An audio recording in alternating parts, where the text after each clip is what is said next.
আমি বাঙালির নতুন আউটলেট খুলে গেল এবার খড়গপুরে। আর সেখানে গিয়ে ইলিশ, চিংড়ি, পাবদা, কই, চিকেন, মাটন, পোলাও সব কিছু নিয়ে প্রায় 50 রকমের আইটেম দিয়ে ভুরিভোজ সারলাম আমি। আর প্রতিকটা খাবার দেখেই নিশ্চয়ই আপনারা বুঝতে পারছেন, প্রতিকটা খাবারেই কিন্তু তেল, ঝাল, মশলার একদম নিখুঁত একটা মিশ্রণ রয়েছে, যার ফলে কোনো বাঙালি এই খাবারগুলো পেলে আঙুল চেটে খেতে একেবারে বাধ্য।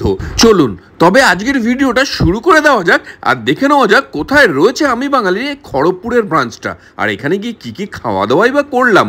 প্রথমেই যেটা এখান থেকে ট্রাই করলাম সেটা হচ্ছে ফিশ কবিরাজি, যেটার ভেতরে মোটা ভেটকি মাছের একটা ফিলে রয়েছে আর ওপরে ছোট ছোট সাবুদানার মতন ডিম ছড়ানো রয়েছে। আর এই ওপরের আস্তরণটা ভাঙতেই কিন্তু মাছের ফিলেটা একেবারে বেরিয়ে চলে আসছে এবং বোঝা যাচ্ছে যে কতটা পরিমাণে মাছ এখানে রয়েছে। আর সেটা কিন্তু একটা ডিপ দিয়ে সার্ভ করা হয়েছিল। সেই ডিপে আলতো করে বুলিয়ে নিয়ে সোজা আমি মুখে চালান করে দিয়ে শুরু করলাম এই দিনের খাদ্য অভিযান। আর এরপরে যেটা ট্রাই করলাম সেটা হচ্ছে এখানকার ফিশ ফ্রাই, ডায়মন্ড কাটের ফিশ ফ্রাই, যেটা আলতো চাপ দিয়ে ভাঙতেই ভেতর থেকে একদম মাছের পুরো আস্তরণ বেরিয়ে চলে আসলো।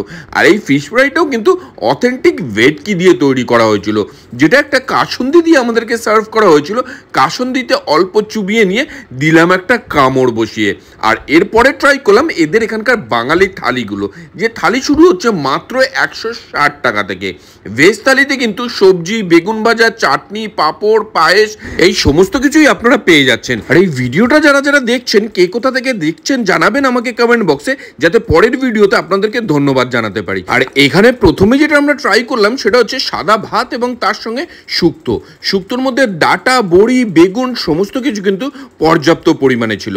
আর শুক্তো খেয়ে নিয়ে নেক্সট ট্রাই করলাম আমি বাঙালির অন্যতম সিগনেচার আইটেম, সেটা হচ্ছে কচুপাতা চিংড়ি। আর এই কচুপাতা চিংড়ির টেক্সচারটা দেখেছেন, ও হো হো, ওপর দিয়ে একদম পুরো আস্তরণ তেল ভাসছে, তার মধ্যে ঘুষো চিংড়ি, ছোট ছোট চিংড়ি একেবারে ভর্তি। আর এই কালার, এই সমস্ত কিছু দেখে যেন জিভে জল চলে আসছে। এই দেখে বাঙালি কিন্তু নিজেকে আটকে রাখা খুব কঠিন ব্যাপার। এরপরে যেটা এখান থেকে ট্রাই করেছিলাম সেটা হচ্ছে পাবদা মাছের বেগুন বড়ি দিয়ে ঝোল। আর এই পাবদা মাছের সাইজটা দেখেছেন আমার মুখের মতন বড়। এরপরে যেটা ট্রাই করলাম সেটা হচ্ছে চিতল মাছের পেটি।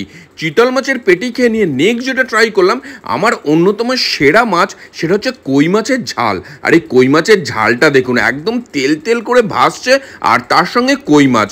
কই মাছ কার কার ভালো লাগে সেটা জানাবেন আমাকে কমেন্ট বক্সে। আর এর আগে কে কে আমি বাঙালি থেকে খাবার খেয়েছেন এবং আপনাদের এক্সপিরিয়েন্স কেমন সেটাও জানাবেন আমাকে কমেন্ট বক্সে। আর এই আমি বাঙালি খড়গপুরের আউটলেটটা কিন্তু খুলে গেছে খড়গপুর স্টেশনের কাছেই, খড়গপুর সিটি রোড, আনন্দনগর কলোনির রায়পুর ইলেকট্রনিক্সের ঠিক পিছনেই। আর এই মাছটা খেয়ে নিয়ে নেক্সট যেটা ট্রাই করলাম এখান থেকে সেটা হচ্ছে লিচু লঙ্কার শরবত। আর এই শরবতটা কিন্তু হালকা ঝাল ঝাল এবং লিচুর ফ্লেভার এখানে রয়েছে, বেশ মন্দ নয়। আর এরপরে যেটা ট্রাই করলাম সেটা হচ্ছে ইলিশ মাছ। আর এই ইলিশ মাছের টেক্সচারটা দেখুন, আর ইলিশ মাছের সাইজটাও কিন্তু যথেষ্ট বড়। আর আপনারা জানেন ইলিশ মাছ দেখলে আমি ঠিক নিজেকে আটকে রাখতে পারি না, সোজা দিলাম একটা কামড় বসিয়ে। আর এরপরে যেটা এখান থেকে ট্রাই করলাম সেটা হচ্ছে ডাব চিংড়ি, যেটা এরকম ডাবের মধ্যে করে তৈরি করা হয় এবং এক প্লেট ডাব চিংড়িতে 3 পিস এরকম সাইজের চিংড়ি আপনারা পেয়ে যাবেন। আর তার সঙ্গে এই হোয়াইট গ্রেভি, ও হো হো, চিংড়ি না ইলিশ কার কোনটা ভালো লাগে সেটা জানাবেন আমাকে কমেন্ট বক্সে। আর সেটা খেয়ে নিয়ে নেক্সট যেটা ট্রাই করলাম সেটা হচ্ছে চিকেন কষা। আর এই চিকেন কষার গ্রেভির কালারটা দেখুন, যারা একটু রিচ খাবার পছন্দ করেন, বাঙালি মাত্রই যেটা সংখ্যাটা বেশি, তারা কিন্তু এই খাবারটা দেখে নিজেদেরকে আটকে রাখতে পারবেন না। ভিডিওটা দেখতে গিয়ে আমারই যেন আবার নতুন করে খিদে লেগে যাচ্ছিল।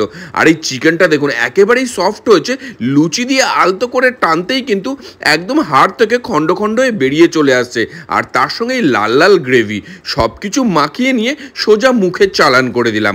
আর এই লুচি এবং চিকেন কষার কম্বিনেশনটা কার কার ভালো লাগে সেটা জানাবেন আমাকে কমেন্ট বক্সে। আর এই চিকেনটা এতটাই সুস্বাদু হয়েছিল যে আমি নিজেকে আটকে রাখতে পারছিলাম না, একের পর এক চিকেনে কামড় বসিয়েই যাচ্ছিলাম।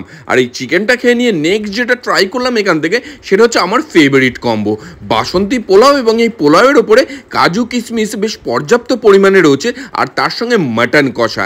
এক প্লেটে কিন্তু 4 পিস মাটন আপনারা পেয়ে যাবেন এবং আপনারা চাইলে আপনাদের পছন্দের মাটনটাও চেয়ে নিতে পারেন। আমি যেরকম এরকম নাল্লি পিসগুলো চেয়ে নিয়েছিলাম।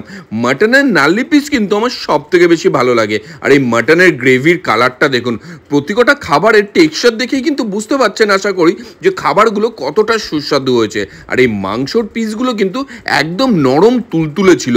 হালকা ধোঁয়া ওটা হাতে গরম বাসন্তী পোলাও এবং তার সঙ্গে হালকা গরম গরম মাটন কষা, দুটোর কম্বিনেশন কিন্তু আহা, জাস্ট একেবারে উত্তম সুচিত্রা জুটি। আর এই মাটনটা দেখুন কতটা সফট, আলতো করে টানতে কিন্তু এরকমভাবে বেরিয়ে চলে আসছে। আর তার লাল লাল ঝোল, মাটন, পোলাও সব কিছু একসঙ্গে নিয়ে সোজা মুখে চালান করে দিলাম।